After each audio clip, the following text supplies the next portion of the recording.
एक बहुत बड़े खजाने के मालिक हो तुम, और उस खजाने को लेकर घूम भी रहे, लेकिन उस खजाने का तुम्हें बोध नहीं है, तुम्हें उसकी कोई जानकारी नहीं है।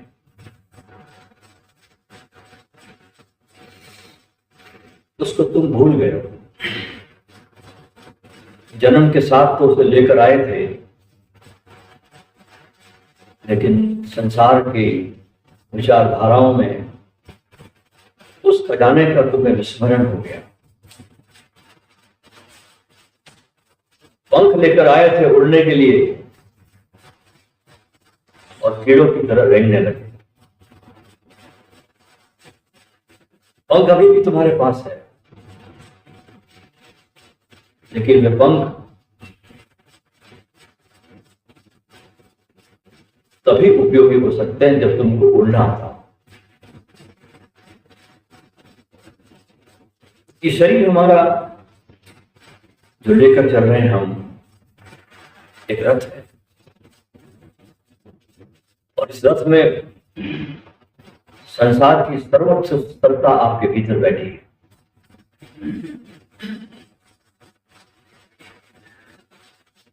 और ये शरीर आपका इतना रहस्यपूर्ण है कि इस शरीर को अभी तक विज्ञान की इतनी खोजें हुई, लेकिन इस शरीर के रहस्य को अभी तक वैज्ञानिक सिर्फ 10 और 15% जान सके। 85% रहस्य अभी तक जाना नहीं जा सका। इतनी रहस्यपूर्ण आपका शरीर है, समस्त खजानों से भरा है ये।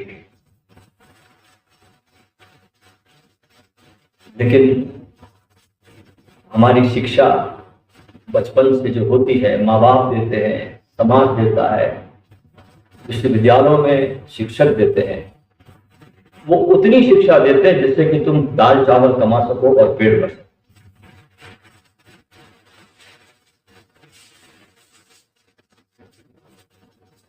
उसमें अलग बात है कि कोई मोटा चावल खा लेता है, कोई बासमती खा लेता है, बाकी है चावल दाल की शिक्षा। जब किसी गुरु का संस्पर्श आपको पकड़ता है तो तुमको उस खजाने की याद आनी शुरू होती है। जब तुम शिखरों को देखते हो तो तुमको अपने अंदर के शिखरों की याद आती है। अब देखिए, संसार में अभी तक कोई ऐसा फोटो कैमरा नहीं बना जो टेक्निकल भी हो, एक साथ विस्टा विजन भी हो, और वो कैमरा 3D की टेक्नोलॉजी से युक्त हो, 100% साफ क्लीन फोटो खींचता हो, और जिस कैमरे में फोटोग्राफर की आवश्यकता ना हो, फिल्म प्लेट लगाने का झंझट ना हो, ऐसा कैमरा बनना तो दूर है, किसी वैज्ञानिक के मस्तिष्क में इस प्रकार के कैमरे बनाने की कल्पना तक नहीं आ सकती, कल्पना भी नहीं कर सकता। और इतना बड़ा उपकरण होने के बाद जिसमें 3D हो, विस्टा विजन हो, प्लेट लगाने की झंझट न हो, कोई कैमरामैन न हो, और उस कैमरे का साइज मात्र 1 इंच हो।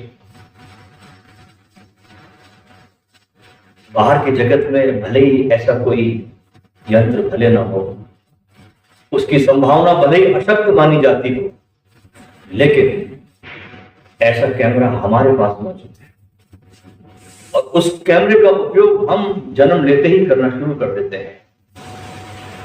और ये जादू जैसा जो फोटो का यंत्र है पास, यह है आपकी 2 आंखें।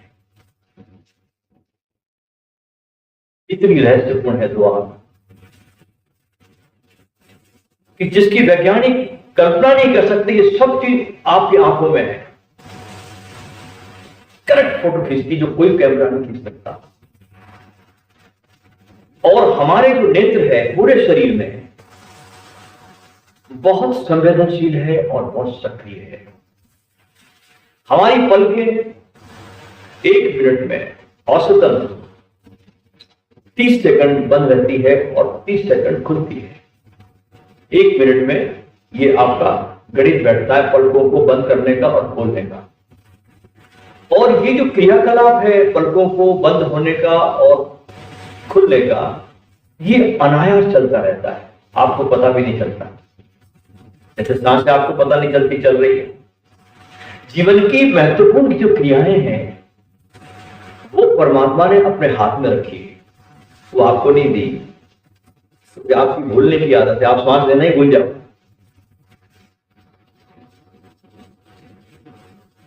अच्छा, बाहरी नेत्रों को बंद करना ध्यान नहीं होता, ध्यान रखना। ध्यान होता है भीतर के दिव्य नेत्र का खुल जाना। बाहरी नेत्रों को बंद किया जाता है, प्रारंभिक अवस्था में कहा जाता है कि आंखों को बंद कर ले, लेकिन मात्र आंखों को बंद कर लेना ही ध्यान नहीं है। आंखों को बंद करने के बाद आपके भीतर के दिव्य चक्षु भी खुलने चाहिए।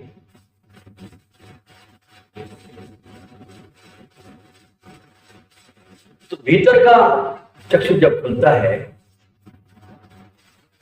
उस समय कुछ बात, कुछ देखने की क्षमता, कुछ अनुभव करने की क्षमता, कुछ पराजगत के दृश्य, क्योंकि आंखें हमारी स्थूल है, जिसकी मैंने चर्चा की, 2 आंखों की। स्थूल चीजें स्थूल को देखती है, उसके पार नहीं देख सकती। पदार्थ पदार्थ को देखता है, पदार्थ पदार्थ को छूता है, वो सूक्ष्म को नहीं छू सकता।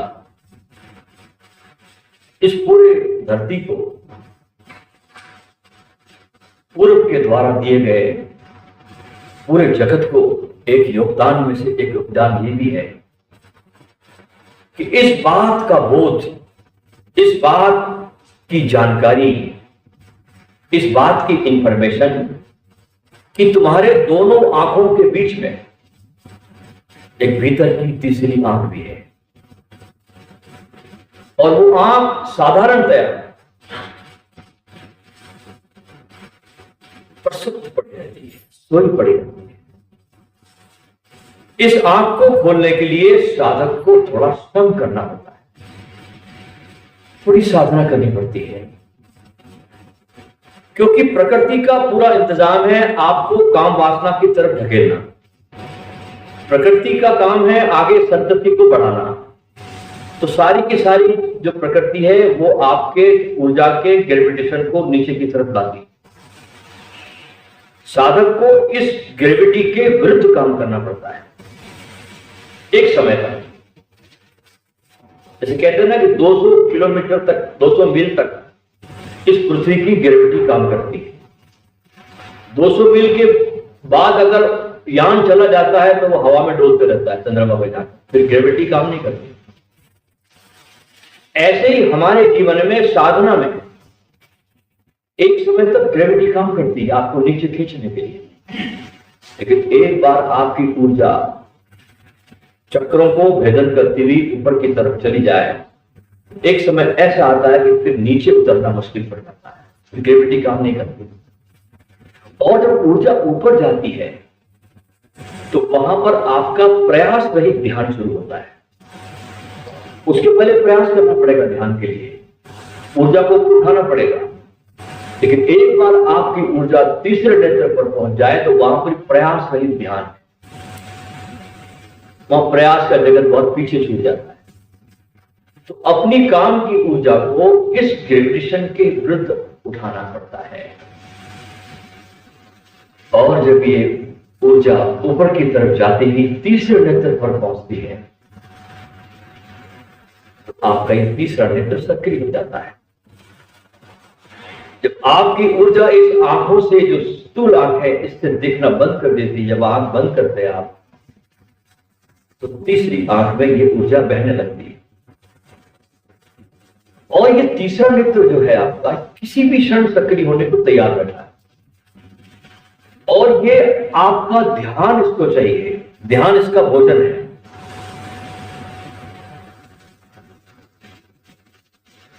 लेकिन एक बात का ध्यान रहे कि जो तीसरी नेत्र की बात चलती है, ये नेत्र आपका इस स्थूल शरीर में कहीं पर भी नहीं है।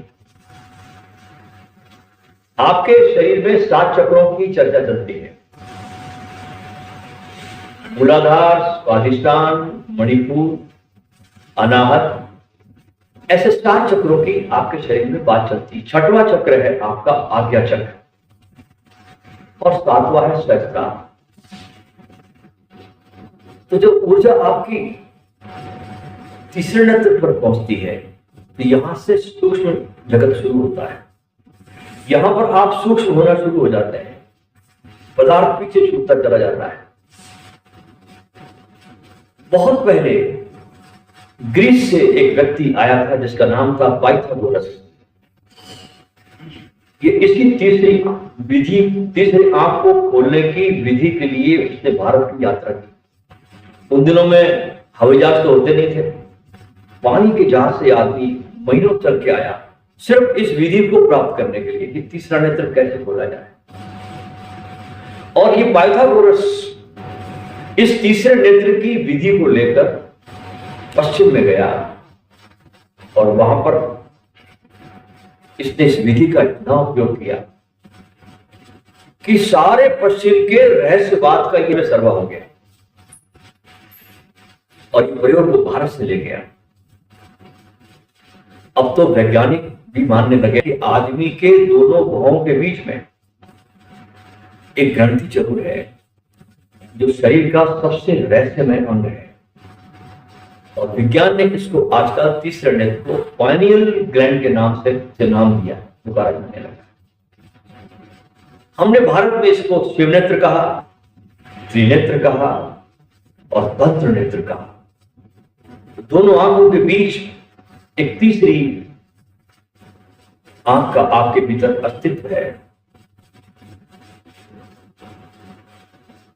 और आपकी ऊर्जा अगर इस तीसरे नेत्र पर आ जाए तो सचेत करने के लिए, बद्धत्व प्राप्त करने के लिए सरलतम उपायों में से एक उपाय है। प्रयास नहीं करना पड़ता क्योंकि हम शरीर के किसी भी अंग के प्रति इतनी ज्यादा सरलता से सचेत नहीं हो सकते जितने सचेत हम तीसरी आंख के प्रति होते। अगर आपकी ऊर्जा यहां आ जाए तो क्यों हो जाते हैं सचेत हम? क्योंकि ये तीसरा नेत्र भी आपको मदद करता है।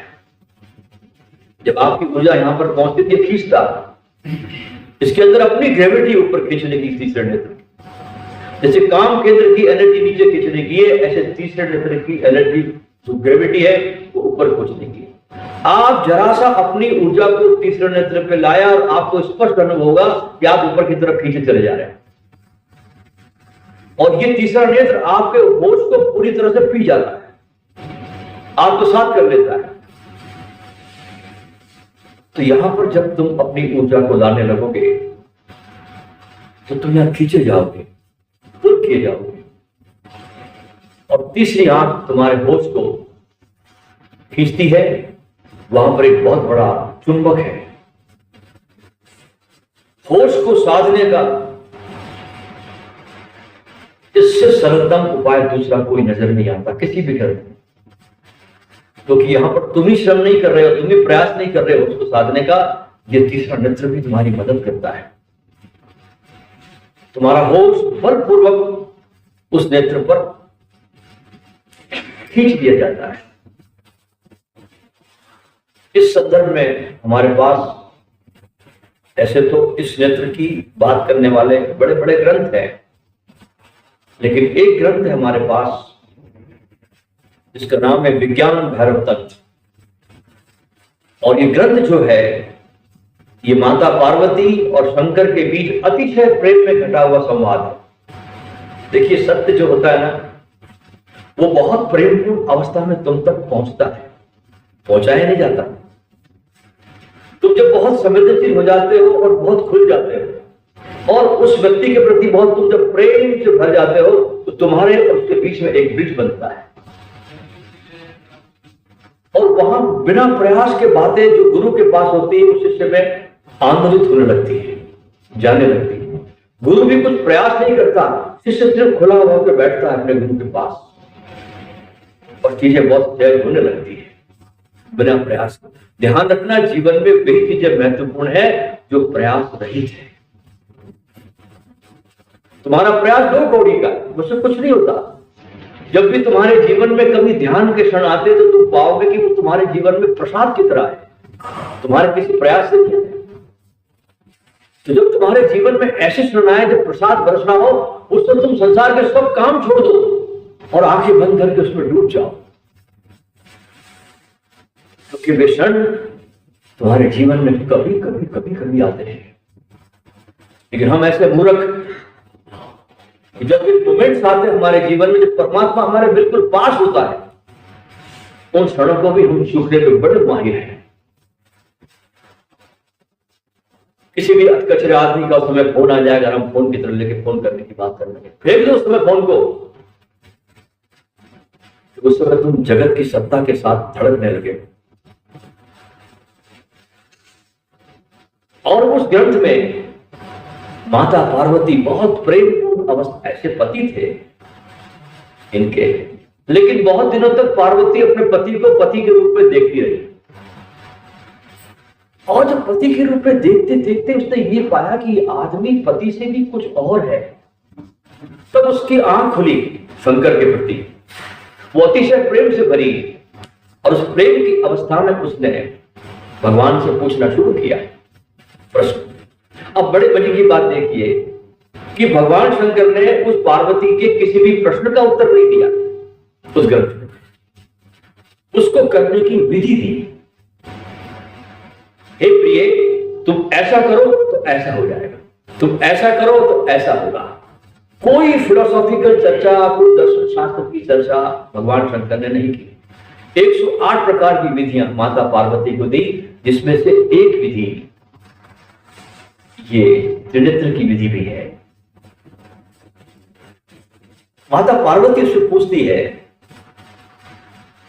कि तीसरा नेत्र कैसे जागृत करे, उसके जागृत होने के पीछे रहस्य क्या है और किस प्रयोग से ये एक्टिव होगा।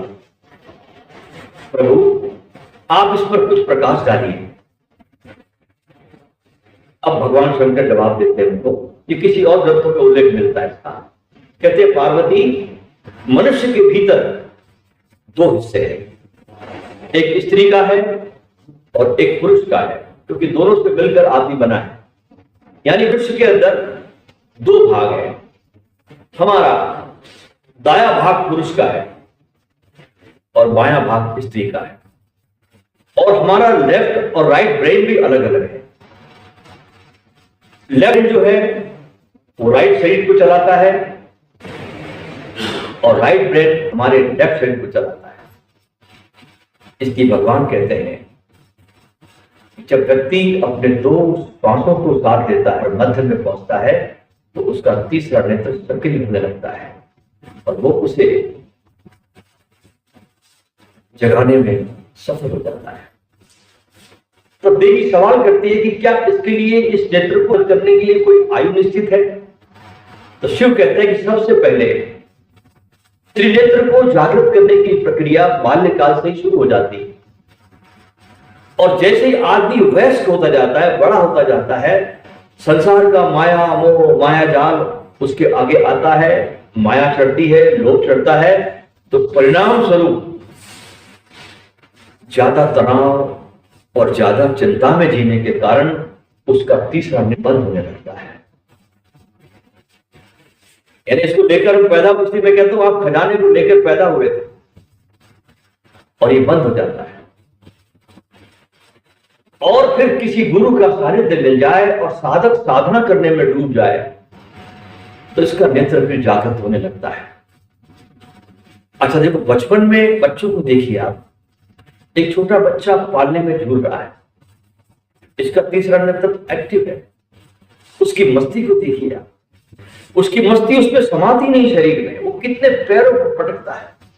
उसकी मुस्कुराहट को देखिए आप, उसकी ऊर्जा को देखिए आप, भरा है ऊर्जा से, है बहुत छोटा सा, लेकिन पालने में उसके पैर, उसकी मुस्कुराहट, उसकी निर्दोषता, क्योंकि अभी उसका वो नेत्र सक्रिय है।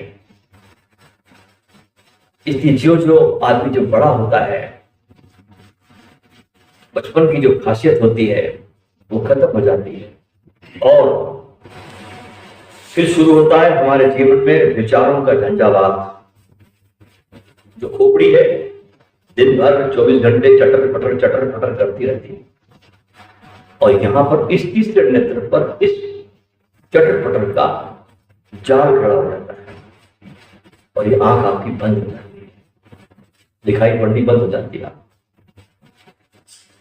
जैसे कि आपकी आंखों में मोतियाबिंद आ जाए तो दिखाई पड़ना बंद हो जाएगा। ऐसे स्थिति से ना आंख पर आपका विचारों का पर्दा आ गया। इसलिए कबीर ने गीत गाया कि घूंघट के पट खोल तो पिया मिलेंगे। ये कौन से घूंघट पट की बात हो रही भाई? ये कोई कपड़े का घूंघट नहीं है, ये तुम्हारे विचारों का घूंघट है। किसी भी सदगुरु और शिष्य के बीच में जो पर्दा है वो भी विचारों का पर्दा है। जब तक तुम्हारे विचार चटर पटर चल रहे, तुम किसी गुरु के पास बैठे भी हो तो भी तुम्हारा मिलन नहीं होगा।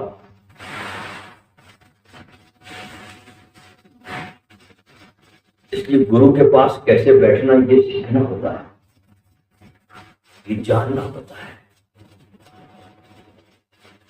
इसलिए पुराने गुरुकुलों में देखिए बड़े बड़े राजे महाराजाओं के लड़कों को भी पिता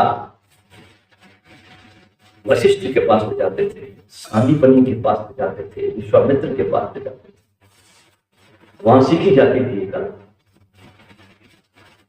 तो आज हम जो प्रयोग करेंगे आपके इस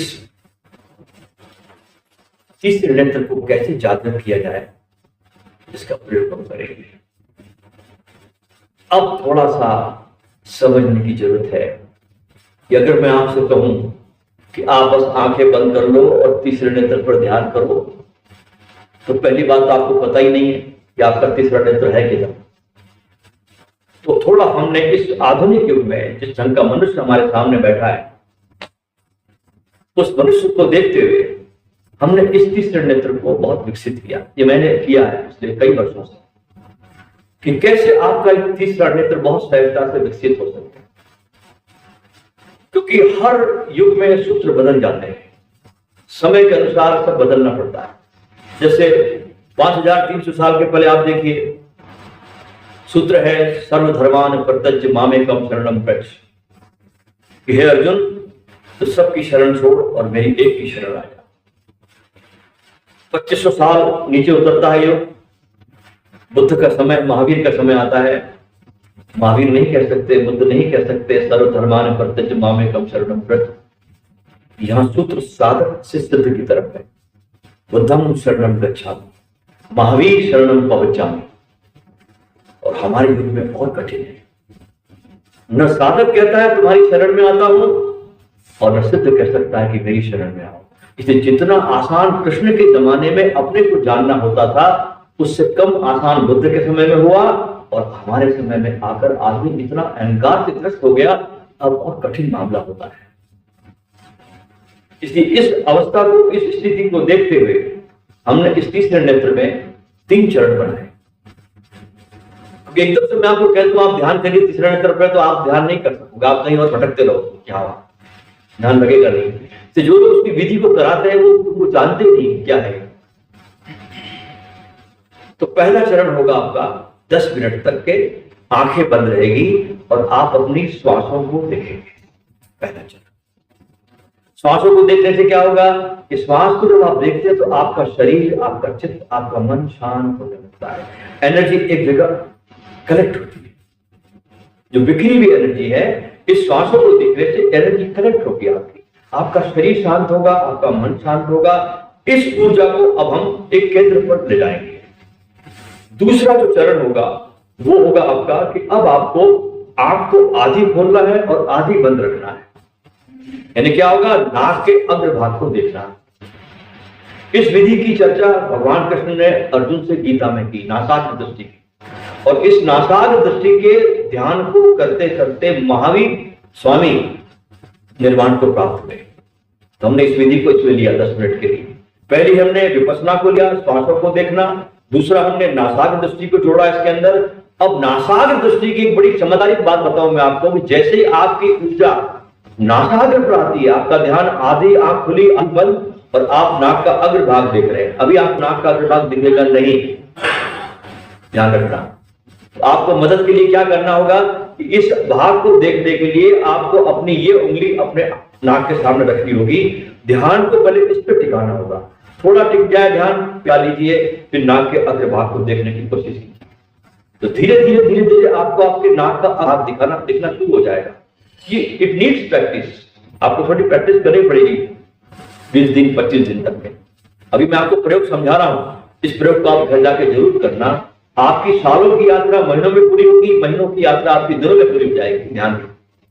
तो आपको ये नाक का अग्रभाग देखने के लिए मदद की जरूरत पड़ेगी कि आपको उंगली को रखिए नाक के अग्रभाग पर, इस पर ध्यान टिकाइए, धीरे से उंगली को खिसका लीजिए और नाक के अग्रभाग को देखिए। जैसे ही आपकी ऊर्जा नाक के अग्रभाग पर आती है, आपको अचानक महसूस होगा कि आप ऊपर की तरफ खींचे जा रहे हैं। आपकी ऊर्जा यहां आई और आप खींचे गए, तो आपको मालूम पड़ेगा कि ये ऊर्जा खींचकर आपकी किस जगह जाकर टिक रही है। जहां पर भी वो ऊर्जा जाके आपको क्लिक कर रही है, ठक ठक कर रही है, वो स्थान आपका तीसरा नेत्र है। ध्यान रखना, उस स्थान को आपको पकड़ना है, उस स्थान की आपको ठीक से प्रतिभिज्ञा करनी है कि मेरा ये स्थान रहा तीसरे नेत्र का।